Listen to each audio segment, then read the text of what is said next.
every other era of humanity, if you think about this statement, I think this is a big statement that can get us to really think about like what's happening throughout the eras of humanity until this information era.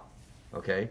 Children learned about their world with very key and important characteristics that are radically changed now. And the question is simply, how do these changes affect children and our parent child relationships? They used to learn slowly, they used to learn locally, and they really used to learn relationally. Certainly prior to television, people learned wicked slow.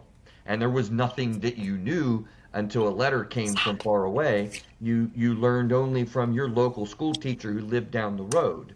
And that wasn't different in 1846, 1746, 1546, and so on. And they learned relationally really through a specific person or a handful of persons that really had a relational element with them that they were gaining information. You want what? Now, it happens so fast, it happens from anywhere in the world, and you typically do not have a relationship with the people you're learning stuff from. How does that affect us?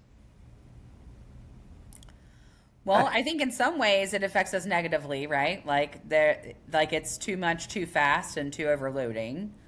But in some ways, we've been able to relearn things from a varied perspective that maybe was kind of watered down, changed, or altered to benefit the person or the group of people or the culture that we lived in for the time. Like we're getting actual real information that a lot of times, depending on the source, obviously, is very factual based and not ethnocentric or ecocentric to wherever we're living, and I think that it has expanded the world for parts of the population that typically would not be able to get to some of the locations or some of the areas or to learn about like the non-Western world if you're living in America.